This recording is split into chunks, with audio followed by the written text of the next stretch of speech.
asal-usul nama kampungnya,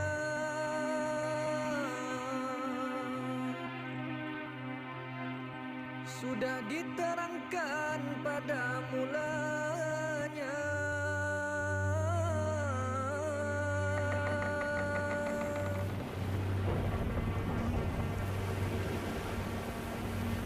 Di tepi sungai Martapura letaknya,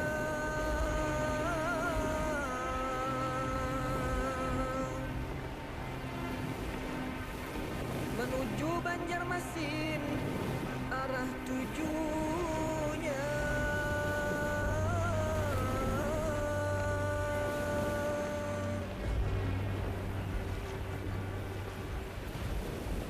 Syiar Islam membahana, doa dan tekad juang kalahkan halangan.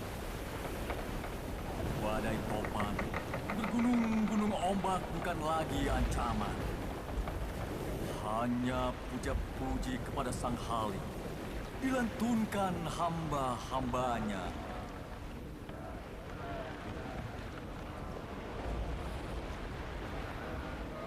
Mengembara di alam kontemplasi, menyeruak, memaknai perjalanan batin. Junjung kalimat tauhid, dinakodai kecintaan yang sempurna. Alhamdulillah, wa la ilaha illallah, wallahu akbar, subhanallah, walhamdulillah, wa la ilaha illallah, wallahu akbar.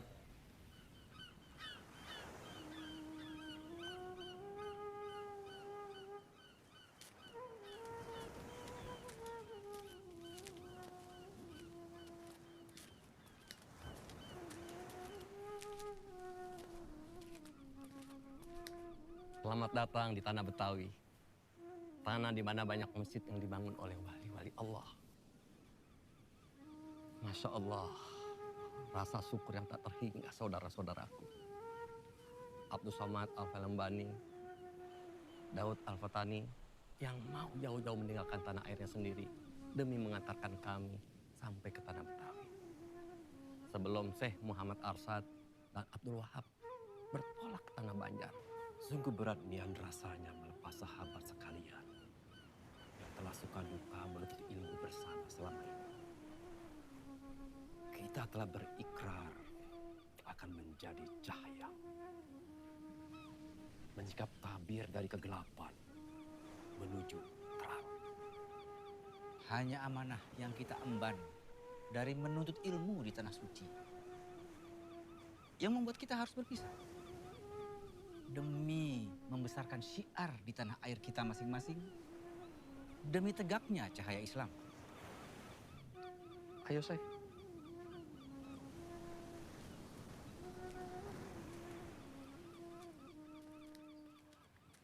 Assalamualaikum. Waalaikumsalam. Sungguh suatu sambutan yang sangat meriah dari Syekh Abdullah dan para ulama-ulama Jawi, penegak panji-panji Islam yang dimuliakan Allah. Hati ini bersimbah rasa haru tak terkira. Hari ini, keberkahan meliputi tanah Betawi. Alhamdulillah. Atas kehadiran ulama-ulama Al-Mukarram dari tanah Haramain yang dicintai Allah beserta malaikat penghuni langit. Mari masuk.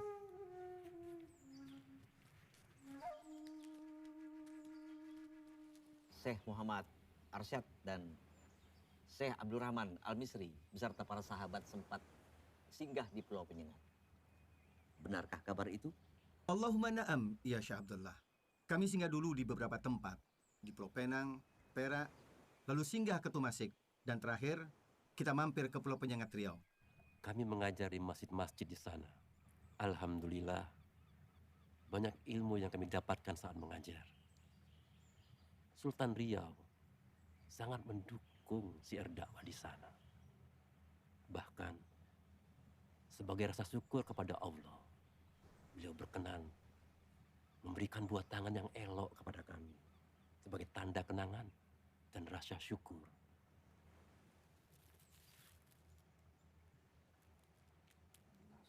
Masya Allah. Alhamdulillah. Permisi.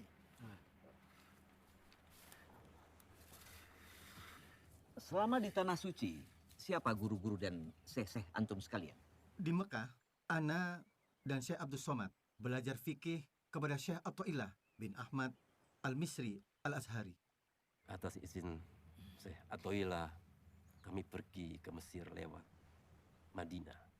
Di Madinah ini kami bertemu Abdul Wahab Bugis dan Abdurrahman Al-Misri Al-Batawi. Ya, Syekh Muhammad bin Sulaiman Al-Qudri, guru fikih kami. Dan beliau menyarankan agar Muhammad Arsyad bin Al-Banjari dan Abdul Qudus Somad Al-Falembani tidak melanjutkan belajar di Mesir. Karena beliau-beliau dianggap sudah mampu dan berilmu. Bahkan guru-guru di Mesir sudah tidak ada yang mampu lagi untuk memberikan ilmu kepada mereka berdua.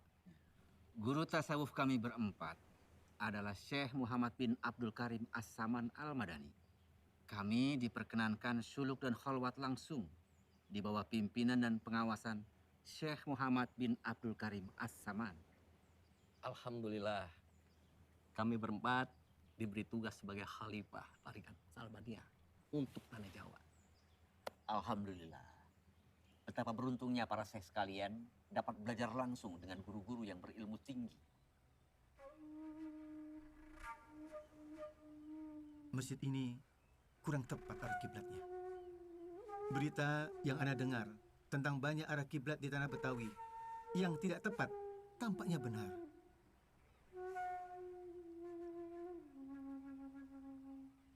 Tidak tepat. Alafu ya Syekh Abdullah, sejak masjid ini dibangun, apa pernah dihitung lagi arah kiblatnya? Belum pernah, Syekh. Tapi ada apa dengan arah kiblat masjid kami? Ya Abdullah, coba antum ikut Ana, begitu pula yang lain, agar menjadi saksi.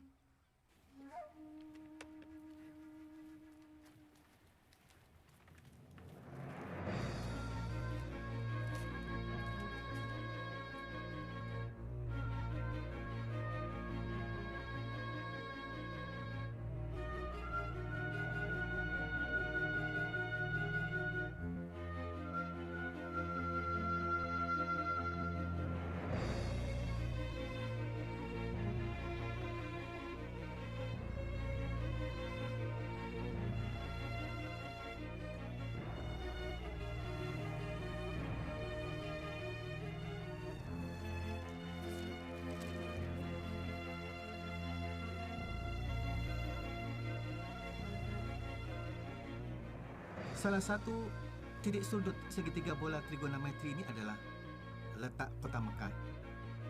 Titik sudut yang kedua adalah kutub utara. Dan titik sudut yang ketiga adalah letak yang hendak ditentukan arah kiblatnya. Maka inilah derajat dari Mekah sampai ke Betawi. Dan garis khatulistiwa membuat titik tepat seperti ini. Nah, inilah letak arah kiblat. Seharusnya 25 derajat lebih ke kanan dari letak sekarang. Tidak mungkin, Syekh Muhammad Arsyad. Ana yakin, masjid-masjid di kota kami dibangun oleh wali-wali kasyaf yang dengan karomahnya dapat melihat secara langsung tepat atau tidaknya arah kiblat. Tidak mungkin ada kekeliruan. Oleh sebab itu, dilarang untuk mengubahnya. Tidak ada larangan untuk membetulkan arah kiblat pada masjid-masjid yang keliru. Walaupun masjid itu dibangun seorang wali. Wali bisa saja keliru. Hanya Nabi dan Rasul yang maksum. Mereka seketika dipelihara Allah dari salah dan dosa. Ya, hanya Nabi dan Rasul yang maksud. Dulu di negeri Yaman, sebagai bentuk ijtihad para ahli fikih ketika menggeser mihrab sebuah masjid yang dibangun oleh seorang wali dengan nama panggilan Abu Saif. Benar apa yang disampaikan oleh Syekh Muhammad Arsyad. Dan bukan rahasia. Banyak masjid-masjid yang dibangun oleh kaum muslimin di daerah Khurafah dan pedesaan Mesir. Dan kemudian difatwakan oleh ulama wajib untuk digeser. Fakta-fakta yang terjadi menggambarkan bahwa tidak ada larangan mengubah arah kiblat sebuah masjid. Jika apabila ada kekeliruan, maka wajib kita merubahnya, meskipun masjid itu dibangun oleh seorang wali Allah. Islam sangat menjunjung tinggi keilmuan yang dihasilkan oleh ijtihad atas nama takwa. Dan Allah sangat menyenangi orang-orang yang berakal, beriman, mensyukuri semua ciptaannya dan kebesarannya. Oleh karena persoalan tadi, kami mendengar dan kami taat. Sami'na wa ata'na. Alhamdulillah. Allahu Akbar. Malam purnama di dermaga Sunda Kelapa. Berita kehebatan Syekh Muhammad Arsyad telah tersiar ke penjuru. Demang penjilat menyampaikan berita demi mendatangkan pundi-pundi uang kepadanya. Yang Mulia Gubernur Jenderal, telah tersiar kabar tentang seorang syekh bersama sahabatnya datang dari Tanah Suci Mekah. Dan bisa mengubah arah posisi kiblat di beberapa masjid wilayah Batavia. Benarkah itu revolusi? Undang syekh itu. Kita buktikan kebenarannya. Baik. Jangan-jangan dia penipu. Tapi Tuan Gubernur Jenderal, dia seorang syekh. Syekh Muhammad Arsyad Al-Banjari. Gubernur Jenderal Hindia Belanda berniat menguji sekaligus menjatuhkan martabat Syekh Muhammad Arsyad Al-Banjari demi tujuan memadamkan cahaya kebenaran. Benarkah arah kiblat masjid itu salah? Bisa jelaskan? Kesalahannya adalah seharusnya bergeser 25 derajat dari letak arah kiblat yang ada sekarang.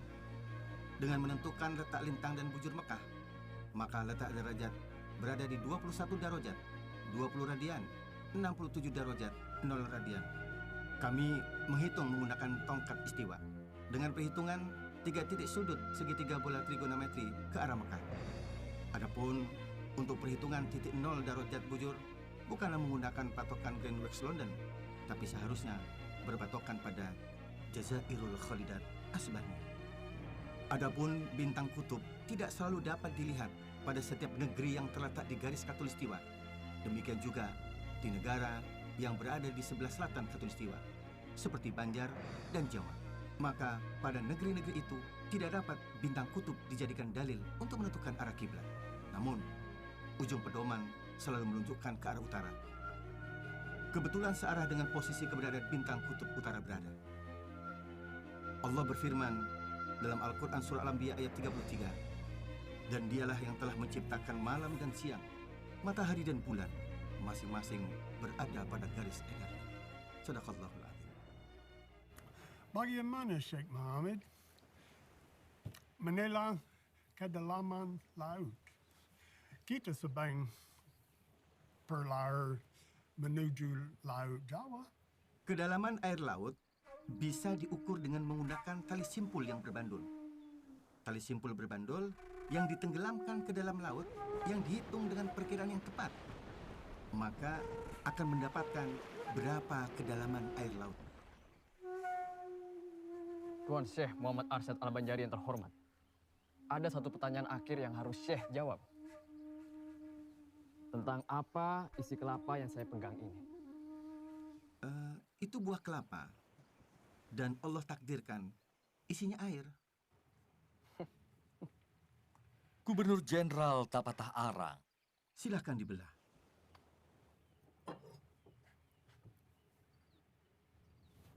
Malam yang gelap. Malam purnama menjadi saksi kelicikan Demang atas restu sang gubernur. Siasat jahat bersekutu dengan iblis dijalankan demi mempermalukan Syekh Muhammad Arsyad Al-Banjari.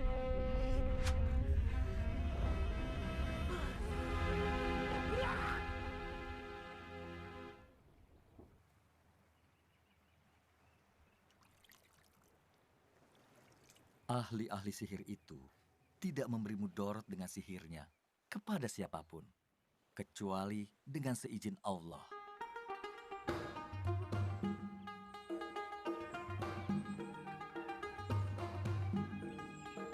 Kejayaan Kesultanan Banjar di bawah pimpinan Pangeran Atadilaga yang bergelar Sultan Tahmidullah II menjadikan bumi Banjar sebagai pusat perdagangan komoditas.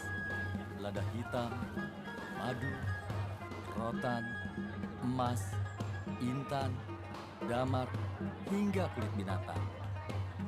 Pemimpin-pemimpin wilayah di Kesultanan Banjar bekerja keras memakmurkan warganya atas petunjuk Sultan Tahmidullah II.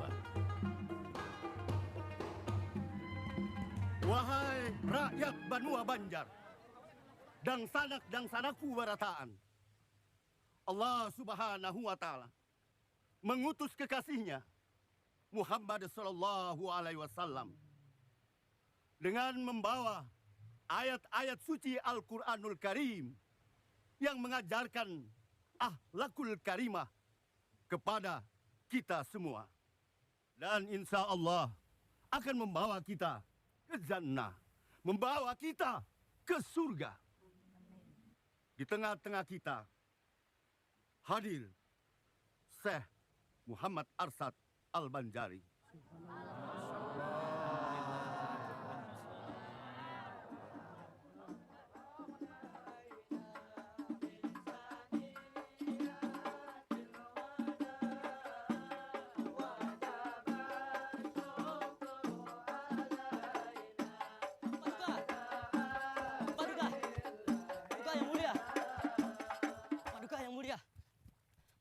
Paduka yang mulia, Tuan Guru Muhammad Arsyad yang kita cintai telah tiba di tanah Banjar. Apa benar kabar yang saya dengar ini? Benar, Paduka yang mulia. Sekarang di mana Syekh Muhammad Arsyad berada? Kabar ini ulun dengar dari teman masa kecil beliau yang baru saja tiba dari dermaga. Mereka sempat bertemu di Sungai Barito ketika Tuan sedang bersandar sejenak di dermaga Muara Sungai. Dan tak lama lagi, Paduka, Tuan Guru Muhammad Arsyad akan tiba di dermaga Martapura. Ini sebuah berita gembira.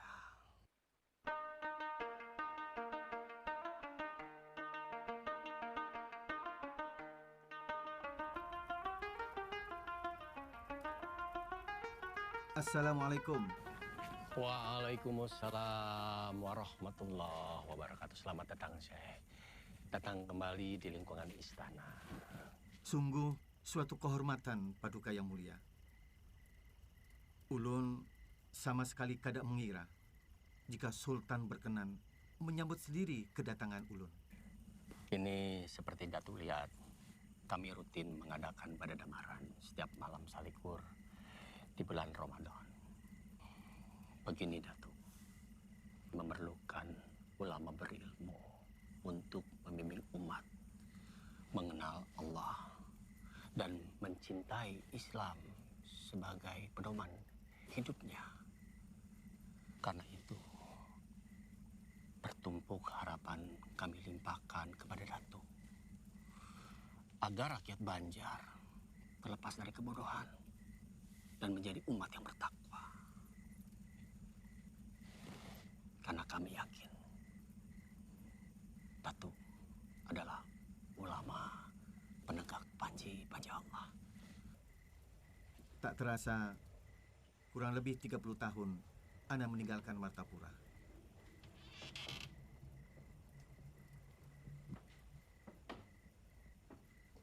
Assalamualaikum. Assalamualaikum. Waalaikumsalam. Abah, ini Syarifah. Syarifah? Syarifah anakku? Iya, ini Syarifah, Abah. Dekat sini, nak.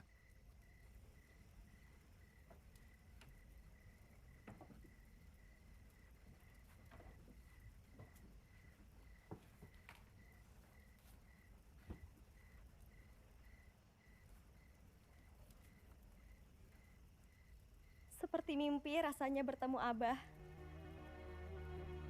Selama ini, Mama hanya bisa menyabarkan Syarifah. Bila Syarifah rindu dengan Abah. Syarifah, Ikam sudah ganal, nak. Lawan Bungas lagi. Waktu di Mekah, Amang Jainal memberikan cincin milik Ikam, Syarifah. Tanda Ikam itu sudah ganal, nak. Dan Ikam naknya sudah wayahnya untuk menikah. Abah, Ulun sudah dinikahkan dengan seseorang oleh Sultan. Ini Usman, suami Ulun. Mohon restu Abah untuk pernikahan kami. Abah juga sudah menikahkan Ikam Sarifah lawan Syekh Abdul Wahab di Mekah atas dasar Wali Mujibir. Wali Mujibir itu adalah orang yang berhak menikahkan perempuan yang ada di dalam kekuasaannya tanpa izin dan ridho dari perempuan tersebut. Dalam hal ini, Sarifah adalah anak kandung Abah Muhammad Arsyad. Hadanglah, ada satu cara untuk menangani masalah ini. Kita lihat siapa yang lebih dahulu menikah lawan Syarifah, apakah Abdul Wahab atau Usman. Abah akan menggunakan dengan cara menghitung ilmu falak. Siapa yang terhitung lebih awal tanggal pernikahannya, maka dia yang sah menikah dengan Syarifah putriku. Dan keputusan ini harus diterima oleh semua pihak dengan hati ikhlas. Apapun hasilnya, aku menerimanya dengan ikhlas. Begitu pula ulun, Abah. Ulun terima saja takdir dari Allah, Abah.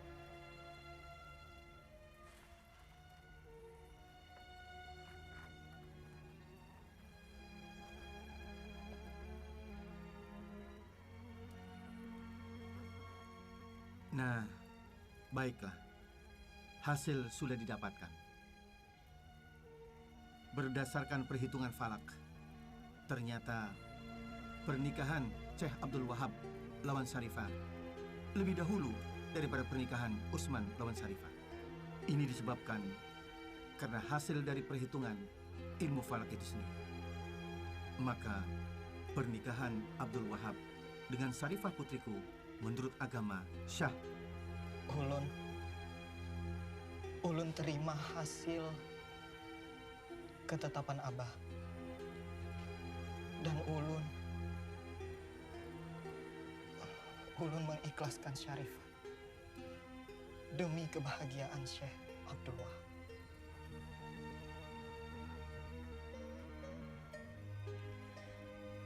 Syarifah menerima keputusan Abah.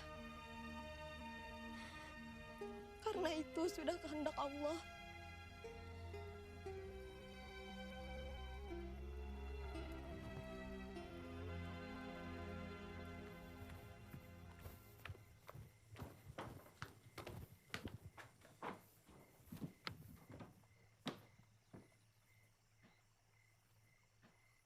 Silakan Pangeran Amir.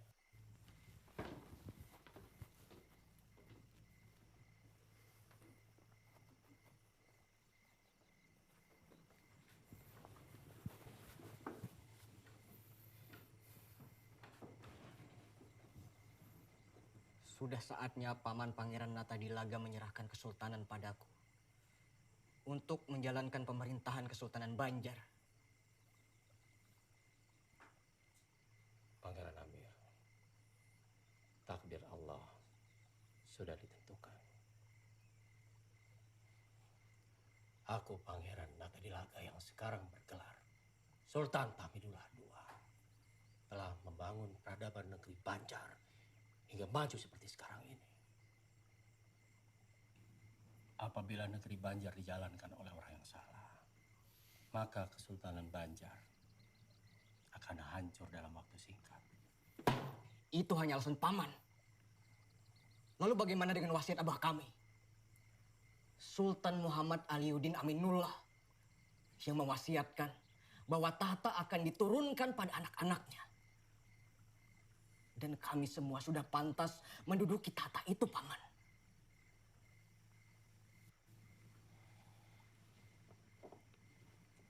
Akan aku berikan apa yang Pangeran minta.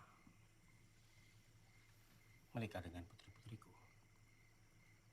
Harta yang pian inginkan. Jabatan di pemerintahan semua akan aku kabulkan. Tapi masalah tahta tidak akan aku serahkan. Aku pemegang penuh kekuasaan di Kesultanan Banjar. Aku pemimpin yang diangkat atas berkat Allah.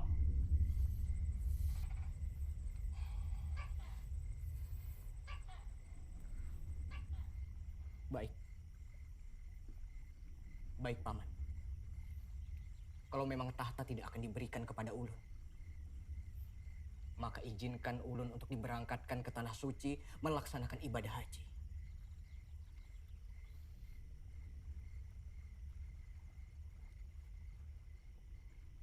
Cita-cita yang sungguh mulia, Pangeran Amir. Aku akan kabulkan keinginan Pangeran.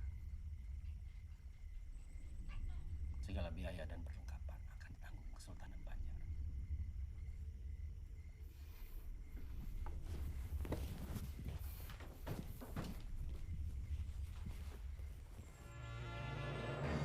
Perebutan kekuasaan terjadi. Pangeran Amir, anak Sultan Banjar Muhammad Aliuddin Aminullah, yang gagal naik tahta pada tahun 1785, menuntut hak tahtanya. Namun tuntutan itu tidak diindahkan oleh walinya sendiri, Pangeran Natadilaga atau Sultan Tahmidullah II. Malam ini, kita rebut kekuasaan dari Sultan Natadilaga. Kesultanan Banjar ada di sini.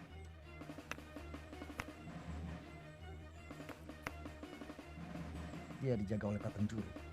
Kamu lewat sini. Kalian lewat di sini. Paman, kita akan bertemu di sini. Kita akan gempur Natadilaga. Sasaran kedua.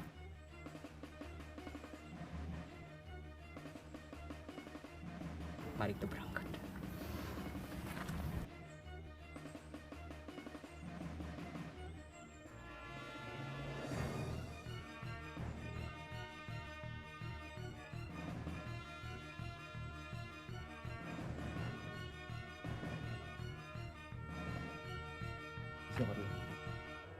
Sudah cukup pembicaraan kita malam ini.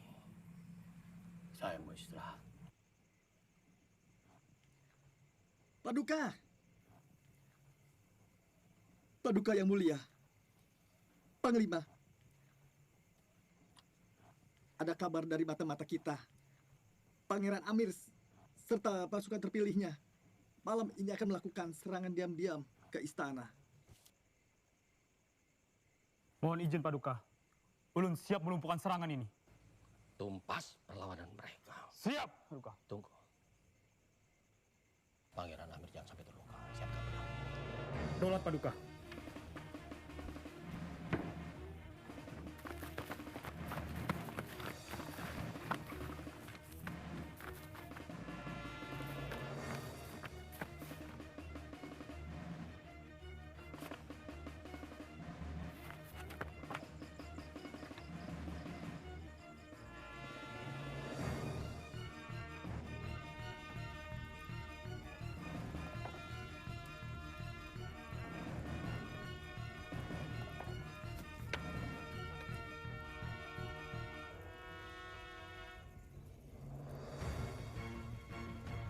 Abah kada mau umpat campur urusan tahta antara keluarga kesultanan.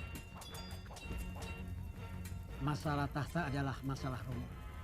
Kedua belah pihak punya keinginan untuk berkuasa. Tugas Abah hanya mengembangkan agama Islam bagi masyarakat Banjar. Ini lebih penting bagi Abah daripada ikut masalah perebutan tahta. Bagi Abah, negeri yang dipenuhi oleh insan yang bertakwa adalah negeri yang dirahmati Allah. Semoga pertikaian tahta ini cepat selesai dan tidak menjadi peperangan bagai. Peperangan mengorbankan rakyat tak berdosa. Namun, perang juga menjadi gerbang perubahan nasib suatu bangsa. Tahan. Biarkan pangeran lari. Takdir perubahan telah dicatat di Lauhil Mahfuz. Ditetapkan Allah dalam rahasianya berhasil atau gagal.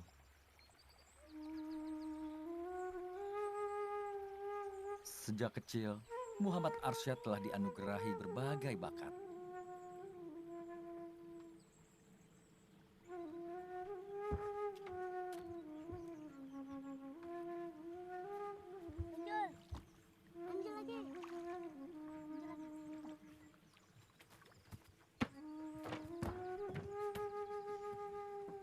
Paduka Sultan, ini yang membuat lukisan itu.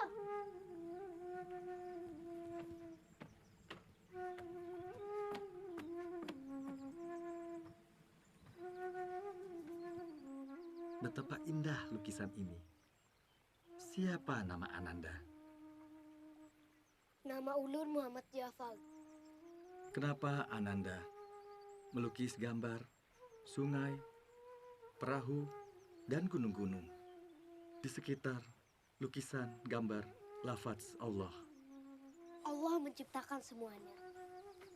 Gambar sungai mengalirkan air supaya perahu-perahu bisa berjalan di atasnya.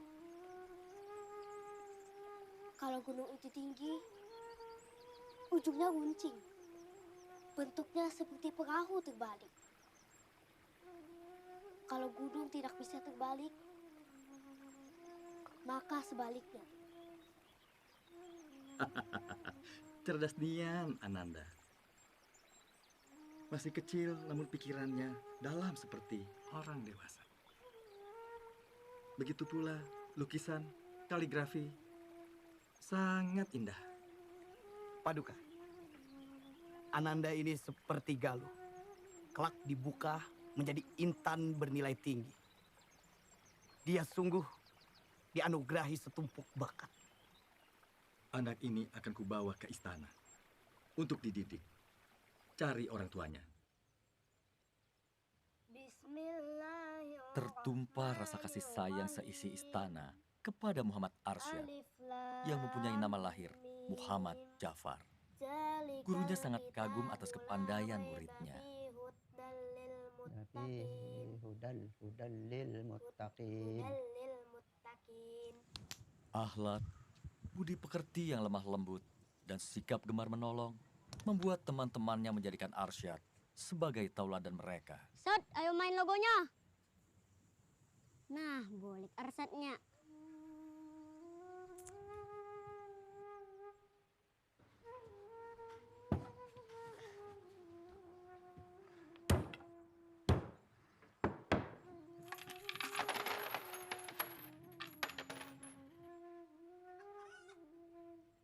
Assalamualaikum, Kai. Waalaikumsalam. Ada apa, Cok? Nina, Kai, gasan pian.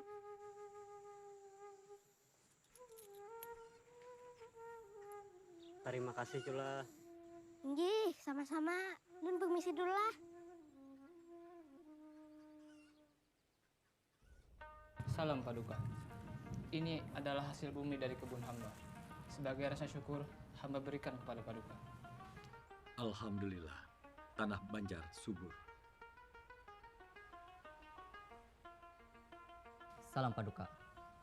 Hamba ingin mengabarkan bahwa masalah perkebunan perselisihan di keluarga hamba telah selesai. Alhamdulillah. Terima kasih Paduka. Hamba mohon diri. Paduka. Paduka yang mulia. Baru saja keajaiban telah terjadi pada Tuan Muda Jafar. Tubuhnya melayang di atas tempat tidur. Melayang? Apa benar? Mana ada manusia bisa melayang? Kayak ulun melihat dengan mata kepala ulun sendiri, Paduka yang mulia.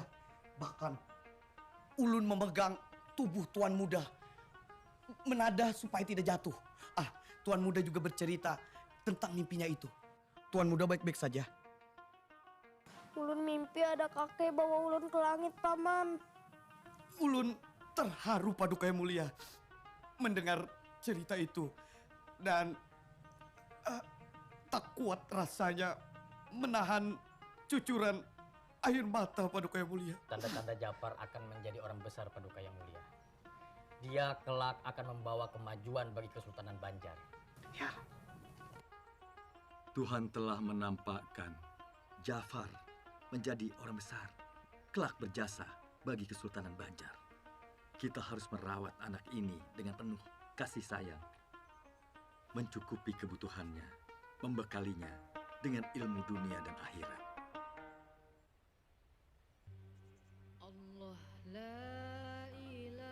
Ulun Muhammad Arsyad.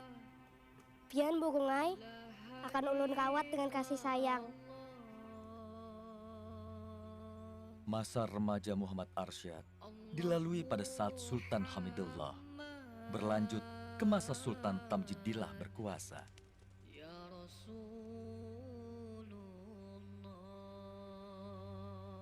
Assalamualaikum.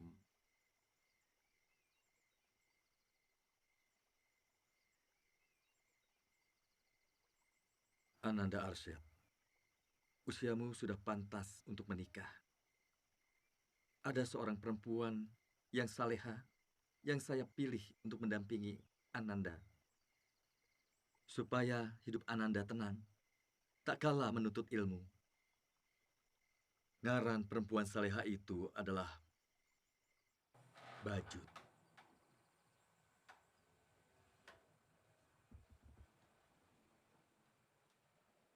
Ding, sudahkah sholat tahajud?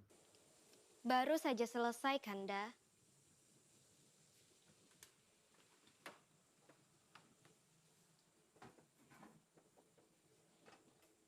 Ding, malam ini begitu hening. Bumi seakan bersujud. Dan angin pun serasa malu untuk bersiul lantang. Apakah malam ini malam Lailatul Qadar? Bahkan, biasanya malam diramaikan dengan senandung nyanyian jangkrik. Kali ini, sunyi senyap, Kanda. Semoga anak kita lahir dalam keadaan sehat, Dinda. Menjadi anak soleh dan soleha. Berbakti kepada orang tua dan agamanya. Dan semoga kelak menjadi ulama penegak panji-panji Allah. Amin, Kanda. Semoga Allah berkenan mengabulkan, Kanda. Malam ini, Allah menunjukkan hidayahnya kepada Kanda. Ada tekad kuat di hati untuk menuntut ilmu ke tanah Haramain. Kanda, Dinda memerlukan Kanda untuk menemani kelahiran anak yang kita dambakan bersama. Tapi bakti diri kepada Allah lebih utama. Dinda ikhlas melepas Kanda. Jadikanlah Dinda pendamping Kanda dalam syiar Islam. Waktu berpisah tak dapat ditunda. Air mata pun tak bisa ungkapkan rasa. Untayan doa jadi penanda asa. Rasa ikhlas melepas kepergiannya. Menembus relung malam, tiada batas. Detak jantung dua hati saling berbalas. Penghubung kala rindu tiada bertepi. Namun, cintaku pada sang Khalik tiada henti. Berat ku rasa tanpamu. Aku mencintaimu, suamiku. Namun, Haramain telah menunggumu. Ya Allah, pemilik segala kerajaan, anugerahilah ilmu dari tanah Haramain. Anak keturunanku menjadi ulama-ulama yang tangguh dan berilmu demi syiar kalimat tauhid di tanah Banjar. Cita-cita yang mulia, anak Nda Arsyad. Kurestui niat Ananda. Kesultanan Banjar memerlukan ulama-ulama pembimbing umat. Kesultanan akan maju di bidang keagamaan dan ilmu pengetahuan. Islam menjadi kemaslahatan bagi rakyat Banjar. Muhammad Arsyad muda menuntut ilmu agama dan pengetahuan umum di Mekah selama 30 tahun. Di Mekah, karena kecerdasannya, Muhammad Arsyad diberi izin untuk mengajar di Masjidil Haram. Ia mendapat sebutan syekh atau seorang ulama dengan keilmuan agama Islam yang tinggi. Di tiap sisi wilayah tempat kita membangun madrasah, kita doakan mudah-mudahan tempat ini selalu terjaga dari kekuatan jahat yang merusak. Di mana ada kebaikan bersemi, di situ kejahatan tak akan diam.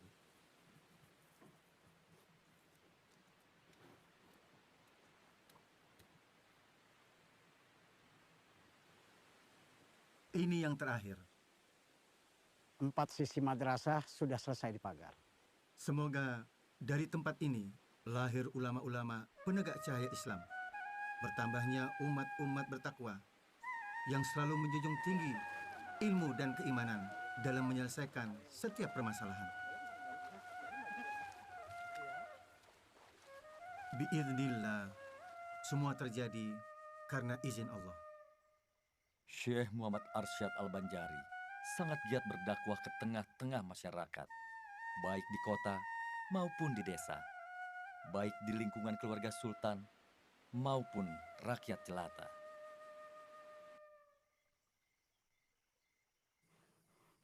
Dasar binahong. Seberatan rencana Unda jadi kacau. Unda sudah hendak membangun rumah judi lawan gelanggang besaung ayam. Ini gara-gara dibangun madrasah di kampung dalam pagar. Jadi kacau. Jamu. Apa hebatnya agama? Apabila Sultan Banjar tolak menyerang ke pasir, kita serang juga secara mendadak. Kayak apa? Aku. Sabar, Bauntonglah. Assalamualaikum. Ada apa lo? Guru, anak ulun lawan ulun kelaparan. Kan ada makanan di rumah. Laki ulun kada mau begawi. Hanya asik lawan amalan-amalannya. Ulun kada tahu lagi harus kayak apa, Guru. Ulun minta tolong pian, Guru. Kawalah pian menyadarkan laki ulun.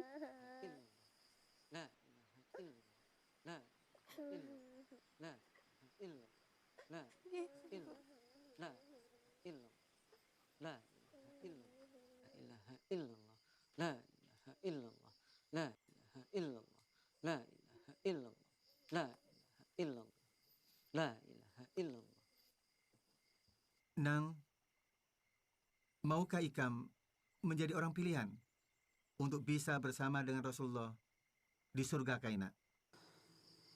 Inggih, ulun hendak benar bersama Rasulullah, kekasih Allah, supaya ulun kau melihat wajah Allah. Mencari nafkah itu adalah jihad fisabilillah. Berjuang di jalan Allah. Bila Ikam mengikuti apa yang Rasul lakukan, maka Ikam adalah pengikut Rasul. Dan berhak kelak hidup bersama Rasul. Rasul SAW bersabda, sesungguhnya, bila seseorang bekerja untuk mencari nafkah, serta mencukupi kedua orang tuanya, maka ia pun fisabilillah. Berjuang di jalan Allah. Bahkan baginda Rasul SAW pernah saat masih kecil mencari nafkah dengan mengembala ternak orang lain. Beliau kian mahir berdagang. Bahkan sebelum kenabiannya, beliau dikenal sebagai seorang pedagang yang sukses dan terpercaya. Maulah Ikam berjihad fisabilillah mengikuti Rasul yang kita cintai. Inggih, ulun hendak benar jadi pengikut setia Rasulullah SAW. Mudahan Allah meridhoi niat ulun bagawi mencari rajaki gasan menghidupi anak bini ulun. Mudah-mudahan kami selamat dunia akhirat. Amin. Dunia ini hakikatnya menjadi alat untuk menggapai kebahagiaan akhirat. Abah minta maaf, nak. Abah sayang. Mudah-mudahan kita selamat dunia akhirat. Nyaman dunia akhirat. La ilaha illallah, la ilaha illallah, la ilaha illallah, la ilaha illallah, la Alhamdulillah, ulun sudah mulai mengerti yuk. Ayo cepetan masuk, nanti terlambat. La ilaha illallah, la ilaha illallah, la ilaha illallah. Doa-doa perlindungan dan zikir pengagungan kepada Allah menjadi benteng dari kejahatan yang mengintai.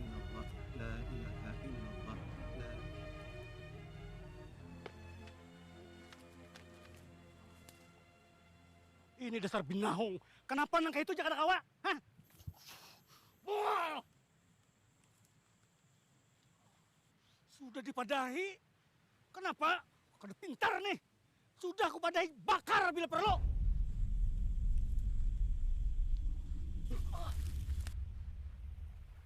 Nah, mah ada kalem buai. Nyaman dimakan nih.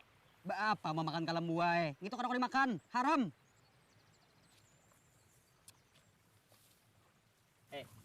Kalem buai itu halal dimakan. Nah, kalem buai itu haram.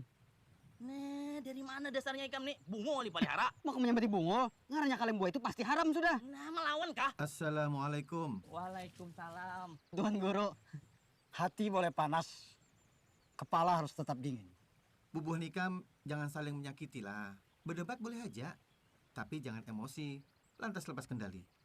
Bubuh nikam berdebat tentang kalembui kalau halal atau haramkah bila dimakan. Inggih, Tuan Guru.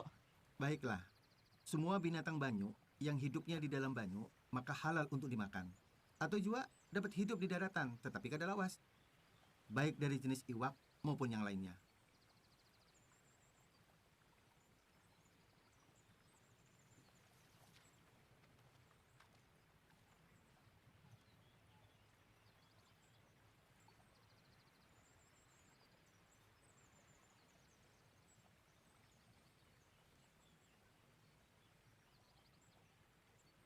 Haram memakan kalemboi. Karena apa? Karena berdasarkan kaya apa hidupnya, bisa hidup lawas di banyu atau lawas di darat. Amun haleleng halal Jepang dimakan karena hidupnya lawas di banyu.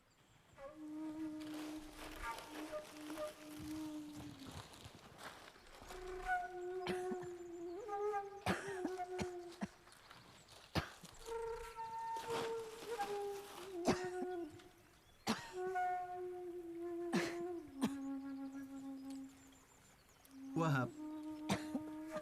Iya, Pak. Tolong Pang dan Isidin. Iya, Pak. Assalamualaikum. Waalaikumsalam. Nini kerja sendiri? Inggih, Datu. Laki ulun lagi garing banget. Sampai kada kau bangun. Dan ulun sudah mulai kada kuat. Anak Nini? Kedua anak ulun telah merantau. Sampai ini kada simbulikan. Nini tinggal di mana? Di kampung sebelah, Datu. Kada jauh pada sini. Boleh kami antar? Terima kasih, Datu.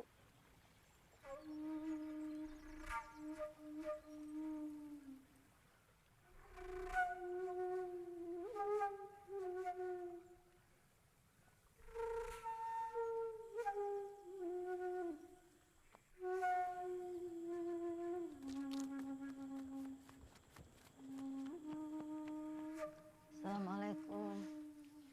Silakan masuk, Datu. Silakan duduk, Pak Tuan Guru. Ni, kenapa batis kai?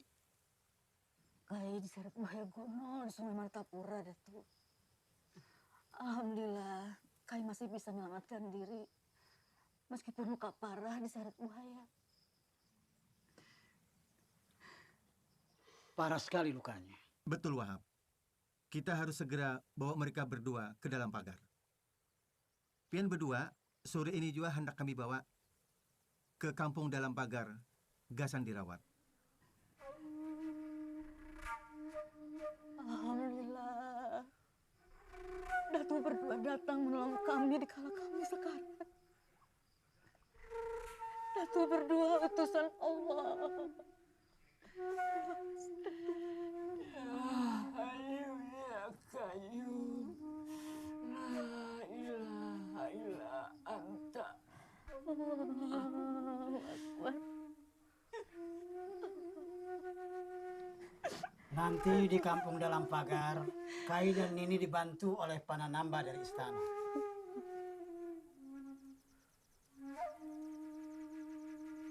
Abah, sepertinya banyak sekali persoalan di kampung dalam pagar ini yang harus dibenahi. Harus ada hukum fikih yang mengaturnya. Tuan Guru, tolonglah kami, Tuan Guru, tolong kami. Jenazah yang kami makamkan itu keluar dari liang lahat.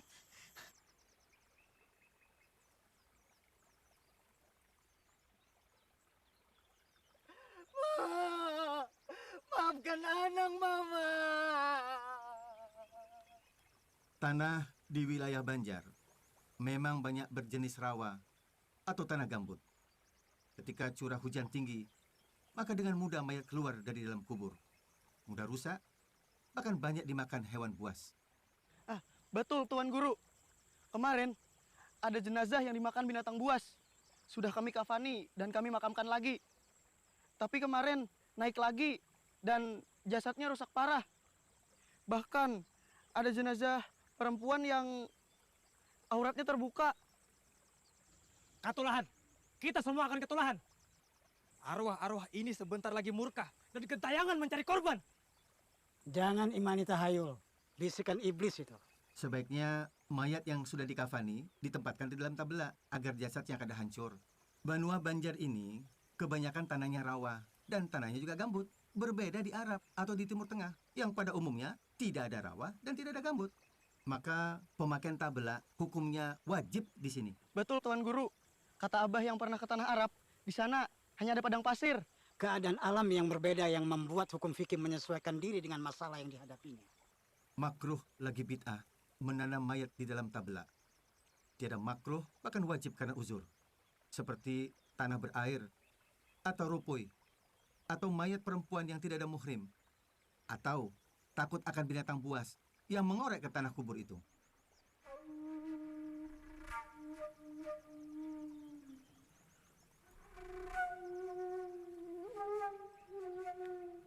Ayo, Syekh.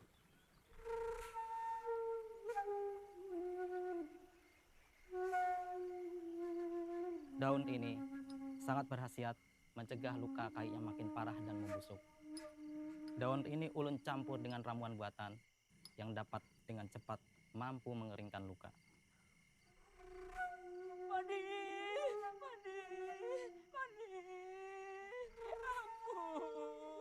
ampun, Padi.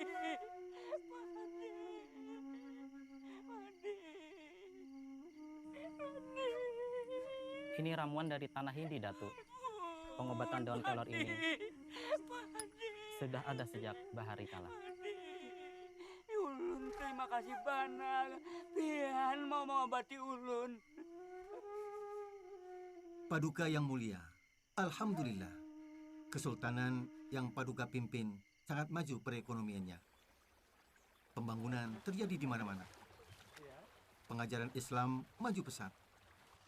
Mengaji dan membaca tulis Arab Melayu semakin membumi. Rakyat Banjar semakin mengenal tentang tauhid dan fikih. Pengajaran ilmu nahwu dan sorof yang diajarkan guru-guru dalam bahasa Arab memudahkan santri-santri bisa membaca dan memahami kitab-kitab berbahasa Arab, insya Allah. Dari pesantren kampung dalam pagar ini, bermunculan para mubalik, ulama, guru agama, serta orang alim. Insya Allah. Senang sekali mendengarnya, Datuk. Kesultanan Banjar akan disegani hingga ke mancanegara. Namun Paduka Sultan, tanpa mengurangi rasa hormat, ternyata masih ada rakyat miskin yang harus disejahterakan. Apa betul, Datuk, rakyatku masih ada yang miskin? Tidak hanya miskin, bahkan ada pula yang tergolong fakir.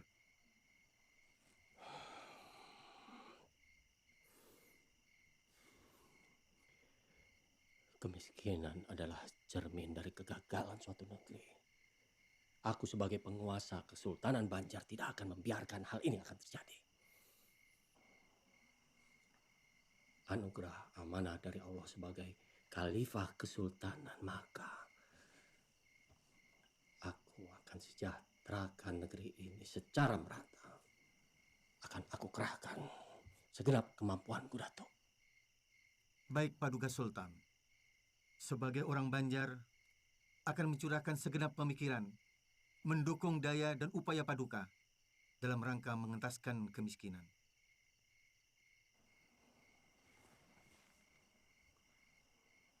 Datuk punya saran.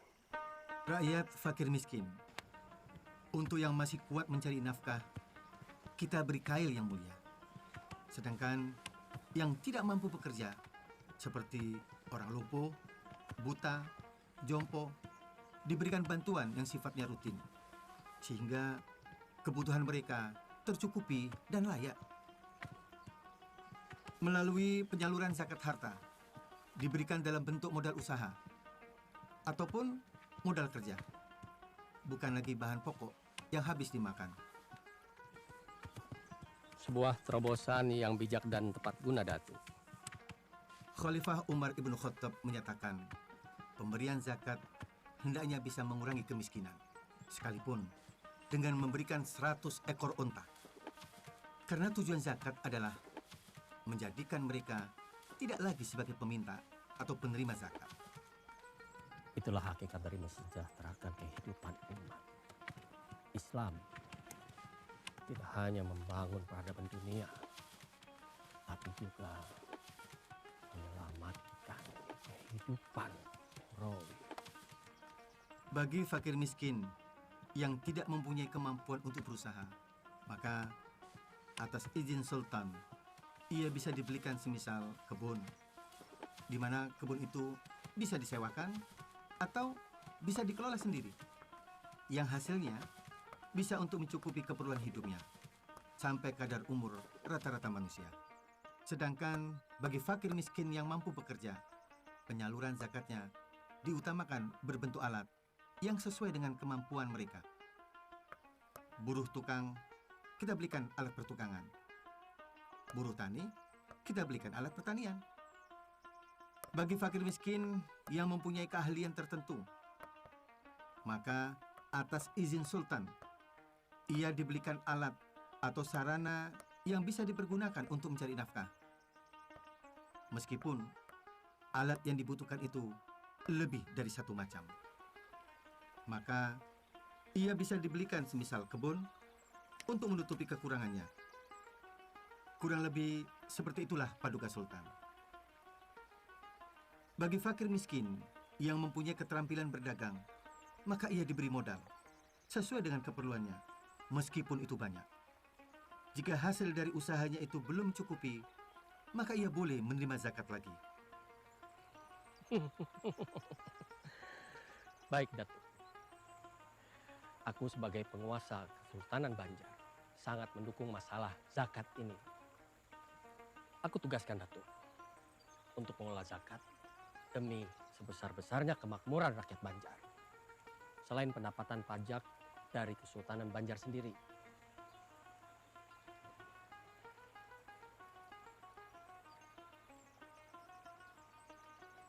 Tuan Guru! Assalamualaikum Tuan Guru! Tuan Guru! Tuan Guru! Tuan Guru! Tuan Guru, saya ingin bertobat dan terimalah saya menjadi santri. Tuan Guru. Benar Tuan Guru. Mohon kami diterima sebagai murid. Sudah banyak darah orang tak bersalah kami tumpahkan. Syekh dengan tegas memberitahukan cara memakamkan jenazah mama saya.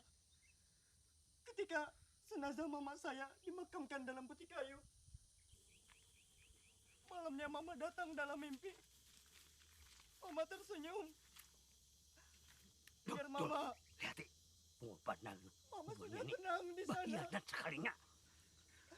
Ubahlah tingkah laku Ika Manang. Syekh. Ini Reh, naga-naganya pacangan jadi musuh pribadi Unda. Syekh dalam pagar, nih, jepes musuh hikam. Kita.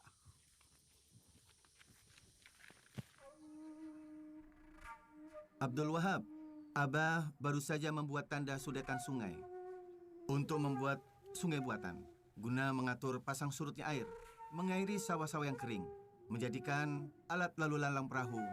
Ini semua dapat menghidupkan perekonomian di wilayah Banjar. Sudetan ini mempermudah pedagang-pedagang untuk datang dari mana saja dan berniaga di Martapura. Sistem pengairan sebagai bagian dari kebudayaan leluhur yang dikenal oleh masyarakat Banjar. Ada berbagai ragam bentuknya. Ada anjir, andil, tahta, syaka, dan antasan. Lalu sudetan yang Abah lakukan ini apa namanya? Handil, saluran kedua yang bermuara pada sungai. Kita bisa kerahkan para santri untuk melebarkan sungai lebih dari 30 meter dengan kedalaman 7 hingga 10 meter. Kita mulai kerjakan awal kemarau, semoga selesai di musim hujan. Sistem pengendali banjir berlaku sistem pasang surut yang mempertemukan Sungai Martapura dari Pegunungan Meratus dan Pegunungan Pamatun, sehingga jadilah anak sungai yang dapat mengalirkan air membelah Sungai Martapura dan Sungai Tuan. Kemudian, anak sungai itu disempurnakan sehingga berfungsilah sebagai irigasi yang dapat mengatur jalannya air. Dan diperoleh lahan yang dulunya tidak subur menjadi lahan yang subur. Hingga tanaman yang mereka tanam bisa panen dengan hasil yang menggembirakan. Dan perekonomian masyarakat Banjar akan tumbuh dengan baik.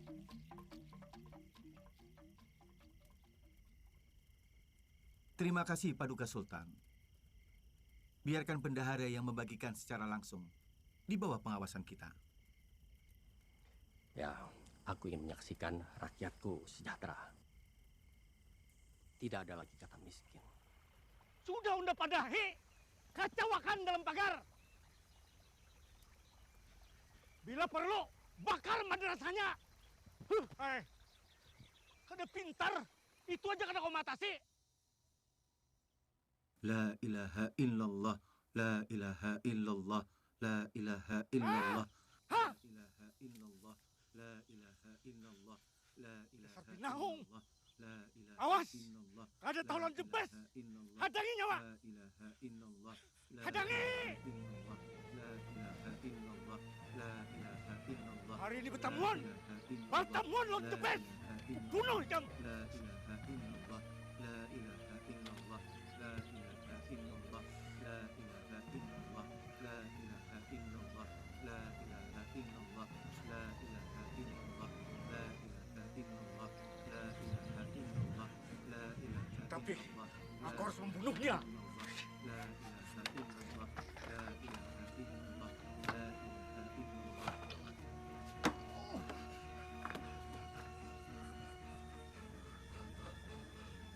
Bertobatlah sebelum waktumu habis. Ampun, Seh. Ampun. Ulun kalah. Ulun bertobat, Seh. Ulun tobat. Sebelum seseorang ingin menjalani, memahami, dan mengamalkan lebih lanjut tentang tasawuf, maka ia harus mengenal dirinya. Man arafa nafsahu, faqad arafa rabbahu. Datuk Sanggol tinggal di Tatakan Tapin. Pertama kali kami bertemu di Mekah, Tuan saat itu mengenakan baju Palembangan hitam. Abah kebingungan. Celana hitam. Kenapa bisa orang Banjar ke Mekah setiap hari Jumat? Dari manakah Tuan berasal sebenarnya? Ulun namanya Sanggul. Ulun dari Tatakan Tapin. Tapin? Tapin Banjar? Inggih, Datuk. Masya Allah. Datuk, dari mana asalnya? Nah, tetamu orang Banjar sekalinya. Ngaran ulun Muhammad Arsad, asal kampung Lok Gabang, Martapura. Ulun kira Datuk orang Timur Tengah. Abah ulun memang punya darah di sini. Pekerjaan Abah adalah sebagai ahli pengukir kayu untuk kegiatan pertukangan di dalam Istana Banjar. Jiwa seni nampaknya turun ke ulun yang senang melukis. Rasa dalam jiwa digerakkan oleh sir. Sedangkan akal menyeru dalam jahar. Keduanya berpadu dalam kecintaan pada ilahi. Sujudnya bagai batu, takbirnya mengguncang arash. Dalam pujian Rahman dan Rahimnya, langit menyibak samudra batin, mereguk limpahan nur dalam suka dan cita, dan menangis dalam kerinduan yang menyayat. Setitik noda dosa menyilaukan permata ketakwaan. Penyesalan hanya jadi hiasan. Kemarahan menjadi tombak angkara murka. Hanya perisai hati melumpuhkan kekuatan hakiki. Singkap kemilau cahaya sang kholik hingga mata terpejam. Dari helai nafas menderu hingga detak jantung merayap dalam sunyi. yang ada hanya keagungan namanya. Datuk sudah berapa lama di Mekah? Ulun kemari Jumat kemarin. Ulun setiap Jumat kemari untuk bersembahyang. Tapi ke Mekah sangat jauh jaraknya. Mana mungkin? Ulun kada berdusta, Datuk. Baiklah, baiklah.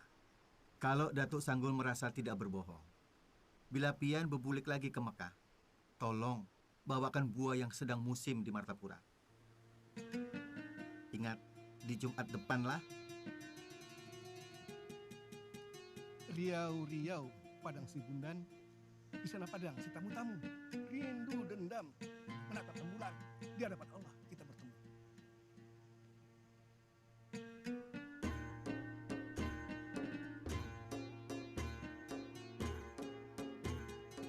Ya, benar Datuk. Ini buah durian. Memang asli buah durian yang tidak ada di Mekah.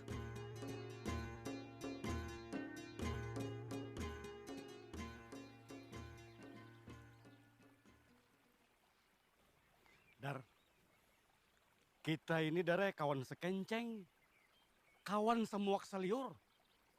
Ikam ingatlah kita bahari, mulai lok selong, lok buntar, sampai kita ke Sungai Jingah. Nah, kehendak akulah Darlah, kita ini tua sudah Dare. Lawan sekira kamu tahu, Unda ini sudah bertobat. Nah, jadi Unda hendak nyawa bertobat juga. Nah ini.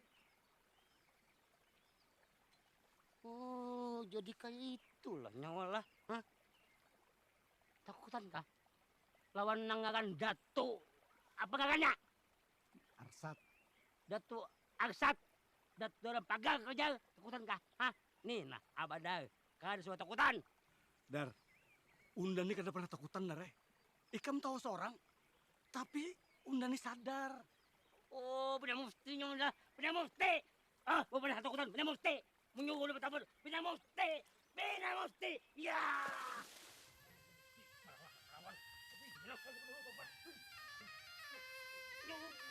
Ada main gue udah, tobat ada muftinya mah.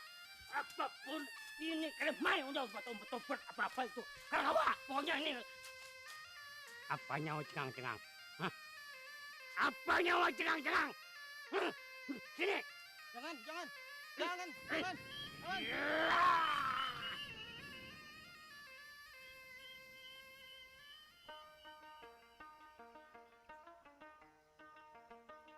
Assalamualaikum warahmatullahi wabarakatuh. Waalaikumsalam warahmatullahi wabarakatuh. Begini Datuk, banyak permasalahan tentang fikih yang harus dijelaskan kepada masyarakat. Aturan-aturan fikih sangat membantu tatanan hidup rakyat Banjar. Apa Datuk Kalampayan bisa membuat aturan-aturan fikih yang nantinya bisa menjadi pedoman hukum sehingga rakyat Banjar bisa semakin mudah mengenal aturan-aturan dalam Islam? Daulat Paduka Sultan, Ulun memang punya rencana untuk menulis sebuah kitab. Dan Ulun sudah mengumpulkan beberapa masalah yang terjadi di masyarakat Banjar yang akan Ulun tulis dalam sebuah kitab. Bagus sekali Datuk. Ternyata Datuk sudah mengumpulkan bahan-bahannya. Dulu saat Ulun di Madinah, Ulun sempat berdiskusi dengan Syekh Muhammad bin Sulaiman Al-Kurdi tentang masalah sultan-sultan di Tanah Jawi yang mewajibkan rakyatnya untuk membayar pajak dengan maksud untuk kemaslahatan bersama. Apakah itu boleh? Tanya Ulun ke beliau. Lalu apa jawaban Syekh Sulaiman? Syekh Sulaiman Al-Kurdi menyatakan, boleh apabila untuk kemaslahatan. Bagi orang-orang yang tidak sholat Jumat dan sholat 5 waktu berjamaah, maka dikenakan denda oleh sultan. Intinya, beliau menjelaskan bahwa sholat Jumat itu jelas hukumnya fardu ain. Sementara sholat 5 waktu berjamaah berdasarkan pendapat yang kuat hukumnya fardu kifayah.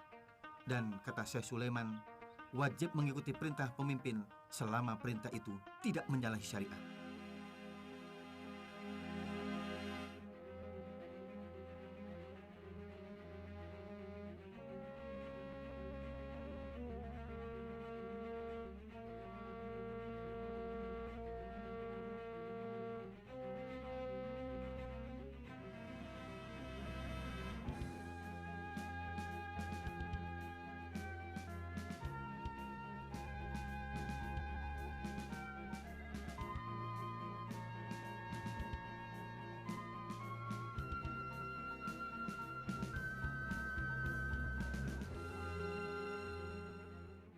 Paduka Sultan, Kitab Sabilal Muhtadin ini adalah untuk kepentingan pelaksanaan hukum Islam di Kesultanan Banjar.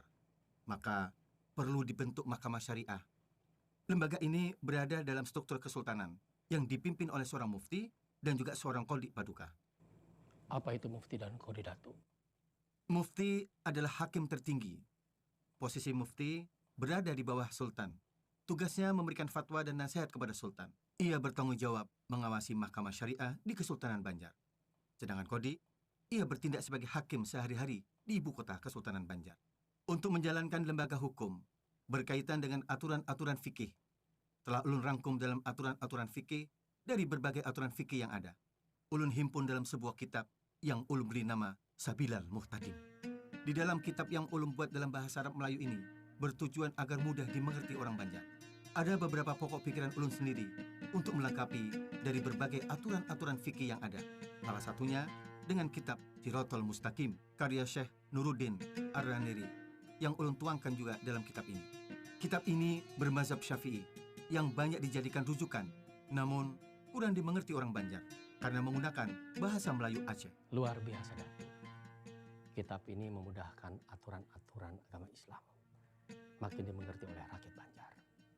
Aku akan menyebarluaskan hingga menjadi rujukan bagi kerajaan-kerajaan Islam lainnya. Karena kitab Sabilal Muhtadin ini isinya sangat lengkap, membahas aturan-aturan hukum Islam dan menggunakan bahasa Melayu. Menurut Datuk, siapa yang pantas duduk menjadi mufti dan qadhi di Kesultanan Banjar? Cucu ulun yang sedang berdakwah pantas menjadi mufti. Namanya Muhammad As'ad Paduka. Sedangkan Abu Su'ud, dia adalah seorang mubaligh dan pantas menjabat sebagai seorang qadhi. Sedangkan ulun juga mengusulkan putra ulun Sihabuddin, Zainuddin, Hasanuddin sebagai khalifah. Kitab yang akan dijadikan undang-undang ini berisi lengkap dengan mahkamah syariahnya dan para pejabat yang akan menjalankannya. Luar biasa jasa Datuk bagi Kesultanan Banjar. La haula wa la quwwata illa billah. Syarat tayamum itu ada 10 perkara. 1. Alat yang dipergunakan tayamum adalah tanah. 2. Tanah yang dipakai itu suci. 3. Tanah yang dipakai bukan tanah mustakmal, yakni yang sudah dipakai untuk kegiatan bersuci yang lainnya. 4. Murni dari campuran. Assalamualaikum warahmatullahi wabarakatuh. Ayuha.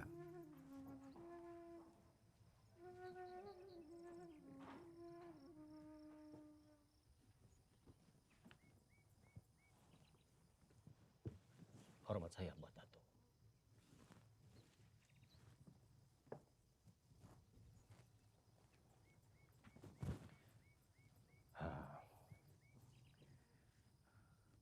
Datuk Arsyad, tampaknya Kesultanan Banjar membutuhkan tempat khusus untuk pendidikan agama Islam.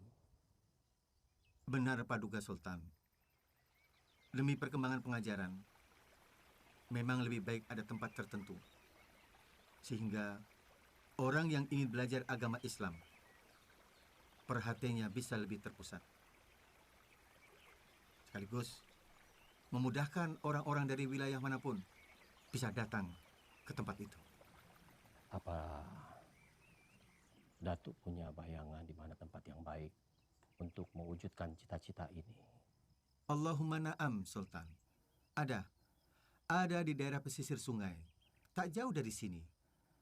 Cocok untuk dijadikan tempat pusat pengajaran. Selain tidak jauh dari pusat kesultanan, area itu juga dilalui sungai Martapura. Ini memudahkan untuk jalur lalu lintas perahu. Baik, Datuk. Saya akan berikan tanah lunggu. Karena Datuk adalah bagian dari keluarga besar Kesultanan Banjar. Di tempat itu akan dibangun rumah untuk Datuk.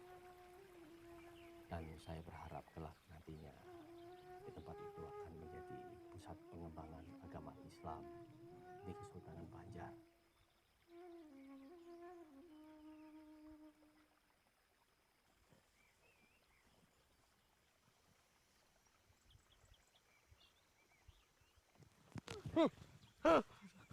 Ampun, ampun Paduka, ampun Sultan. Hukum mati Abadar atas kejahatan pembunuhan yang dia lakukan. Tidak, tidak, tidak.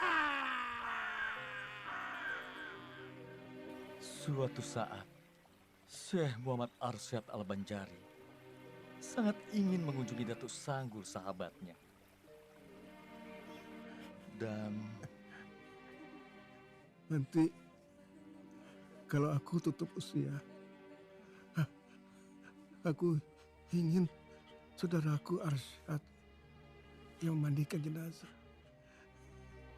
Dia tinggal di kampung dalam pagar Martapura. La ilaha illallah Muhammad Rasulullah. Innalillahi wa inna Assalamualaikum. ilaihi raji'un. Tarekat Samania sangat menganjurkan mendirikan sholat dan memperbanyak zikir. Berperilaku lemah lembut kepada kaum fakir miskin. Berusahalah jangan mencintai dunia. Mengurangi peran akal basyariah. Sebaliknya, meningkatkan peran akal rubaniyah.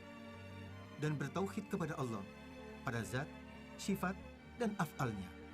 Syekh Muhammad Arsyad Al-Banjari selama 40 tahun berjuang tanpa pamrih, berdakwah, mengajar, mendidik, menulis kitab-kitab, serta membuka lahan-lahan pertanian, hingga membangun pusat keagamaan di Kesultanan Banjar. Perjuangannya bagai matahari yang menerangi kegelapan. Hingga kini, pemikiran dan kitab-kitab karyanya dipelajari di dalam negeri hingga ke mancanegara.